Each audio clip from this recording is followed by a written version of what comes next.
जाम शुरू खां जिते कोटड़ी बेरा जे ओल्ड वेसा स्टोर मां रोलर चोरी थियण जे इल्ज़ाम हेठि 3 आबपाशी अमलदार गिरफ़्तार थिया आहिनि।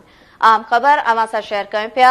जाम शुरू खां एंटी करप्शन अदालती हुकुम ते 3 आबपाशी अमलदारनि सब इंजीनियर असलम गाडी, अब्दुल वाहिद खोसो ऐं बेलदार अल्लाह बख्श सोढर खे गिरफ़्तार कयो वियो आहे। एंटी करप्शन अमलदारनि जो चवणु आहे आबपाशी अमलदारनि ते करोड़े रुपयनि जा सरकारी रोलर चोरी ॼाणाए विकिरो करण जो इल्ज़ाम आहे। जाम शुरू खां इहा ख़बर अवां ताईं पहुचायूं पिया।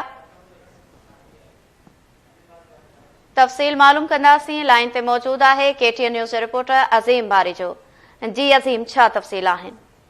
जी रोशनी, बिल्कुल कोटड़ी बैराज जे ओल्ड वेसो स्टोर मां करोड़ रुपयनि जा रूलर चोरी थियण वारे मामले ते जेको एम पेश रब्त आई है एंटी करप्शन सर्कल तरफां 3 आबपाशी अमलदारनि खिलाफ केस दाख़िल कंदे 3 आबपाशी अमलदारनि खे गिरफ़्तार करे लाकअप कयो आहे। मां तव्हांखे ॿुधाईंदो वञा त 19 जुलाई ते कोटड़ी बैराज जे गेटनि में इस्तेमाल थींदड़ करोड़ रुपयनि जा रूलर जेके आहिनि ओल्ड वेसो स्टोर मां चोरी थियण वारे मामले ते करप्शन जे ख़ात्मे वारी ख़ासि अदालत जे जज जे हुकुम ते एंटी करप्शन जो सर्कल ऑफिसर ज़ीशान हैदर मेमन जे फ़रियाद ते 3 आबपाशी अमलदारनि खिलाफ केस दाख़िल कंदे सब इंजीनियर आहे मोहम्मद असलम गाडी, मिस्त्री अब्दुल वाहिद खोसो, बेलदार अल्लाह बख्श सोढर खे जेको हिन वक़्तु गिरफ़्तार करे लाकअप कयो वियो। सिलसिले में anti corruption circle officer Zeeshan Haider Memon सां मुंहिंजी ॻाल्हि ॿोल थी आहे। हुनजो चवणो त करप्शन जे ख़ात्मे वारी ख़ासि अदालत जे जज जे हुकुम ते ॼाणायल जवाबदारनि मथां करोड़ रुपयनि जो सरकारी रूलर जेके आहिनि उहो चोरी ॼाणाए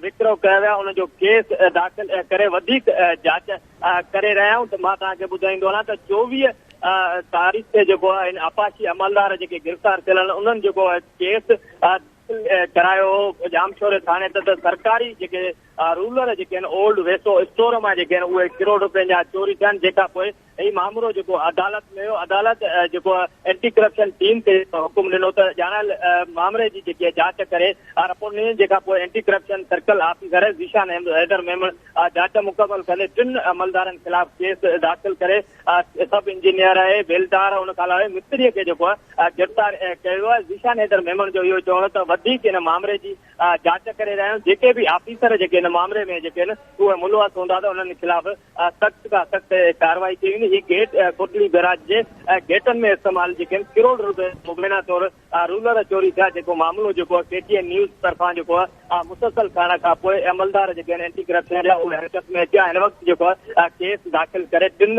आबपाशी अमलदारनि खे गिरफ़्तार करे लाकअप कयो वियो आहे। जी वॾी महिरबानी। नाज़रीन, जाम शुरू खां अज़ीम बारी जो तफ़सील न आहिनि।